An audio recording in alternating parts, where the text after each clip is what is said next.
തെരഞ്ഞെടുപ്പിന്റെ അവസാന ദിവസങ്ങളിലും വിവാദത്തിനൊന്നും ഒരു കുറവും ഉണ്ടായിരുന്നില്ല. ഇതിൽ തെലങ്കാന മുഖ്യമന്ത്രി രേവന്ത് റെഡ്ഡിക്കെതിരെ അതിരുകടന്ന പ്രയോഗമാണ് ഇന്നിപ്പോൾ മുഖ്യമന്ത്രി പിണറായി വിജയൻ നടത്തിയത്. നീ പോ മോനെ വിജയ എന്ന് വിളിച്ച രേവന്ത് റെഡ്ഡിക്ക് ഡാഷ് മോനെ രേവന്ത എന്നായിരുന്നു മുഖ്യമന്ത്രിയുടെ മറുപടി. പോ മോനെ വിജയ പരാമർശം ആവർത്തിച്ച രേവന്ത് റെഡ്ഡി പിണറായിയുടെ കാലം അവസാനിച്ചെന്നും തിരിച്ചടിച്ചു. ഒരു റിപ്പോർട്ടിലേക്ക്.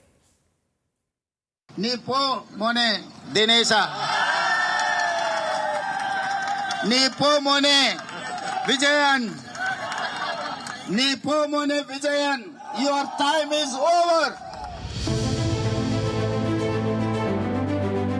എല്ലാത്തിന്റെയും തുടക്കം ഇവിടെ നിന്നാണ്. നിയമമണ്ഡലത്തിലെ UDF സ്ഥാനാർത്ഥി കെ ശബരിനാഥനോടൊപ്പമുള്ള റോഡ് ഷോയിലായിരുന്നു രേവന്ത് റെഡ്ഡിയുടെ പോ മോനെ വിജയ പരാമർശം.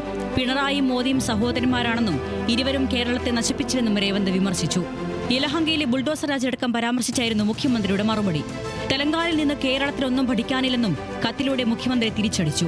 പിണറായിയുടെ കത്തിനുള്ള മറുപടിയിലും പോ മോനെ വിജയ പരാമർശം രേവന്ത് ആവർത്തിച്ചു.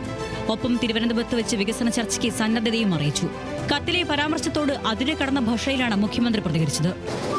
മുഖ്യമന്ത്രി സ്ഥാനത്തിരിക്കുന്ന ഒരാള് സാധാരണഗതിയിൽ കാണിക്കേണ്ട ചില രീതികൾ, നമ്മൾ മര്യാദകളെന്നൊക്കെ പറയല്ലേ, അതൊക്കെ ഉണ്ട്.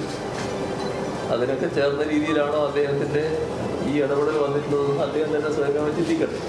രേവന്ത് റെഡ്ഡിയോട് ഡാഷ് മോനെ രേവന്ത മറുപടി വരുന്നുണ്ട് എന്ന് മാത്രമേ ഇപ്പൊ പറയാൻ. പിന്നാലെ രേവന്ത് റെഡ്ഡിക്ക് അയച്ച കത്തിൽ വ്യക്തിപരമായി അധിക്ഷേപിക്കുന്ന പരാമർശങ്ങളിൽ വിയോജിപ്പ് മുഖ്യമന്ത്രി അറിയിച്ചു. എന്നാൽ വികസന മുരടിപ്പ് ചൂണ്ടിക്കാട്ടിയപ്പോൾ വ്യക്തിപരമായ പരാമർശം നടത്തിയത് മുഖ്യമന്ത്രിയാണെന്നായിരുന്നു രേവന്ത് റെഡ്ഡിയുടെ മറുപടി.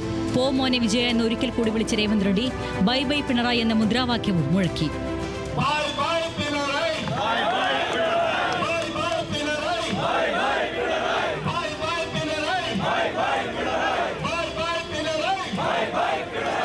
മുഖ്യമന്ത്രിയുടെ പരാമർശത്തിലെ വിമർശനവുമായി പ്രതിപക്ഷ നേതാവ് VD സതീശനും KC വേണുഗോപാലും ഉൾപ്പെടെയുള്ള കോൺഗ്രസ് നേതാക്കൾ രംഗത്ത് വന്നു.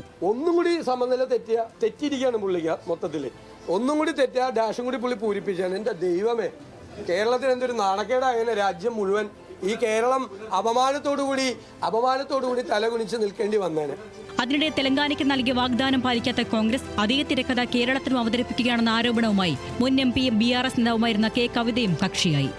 I'm soon going to launch a political party in Telangana. As a daughter of Telangana, I can assure you, Congress is just going to cheat you, as they have cheated the women of Telangana by not giving 2,500 per month as they promised. വിവിധ ബ്യൂറോകൾക്കൊപ്പം news desk news Malayalam.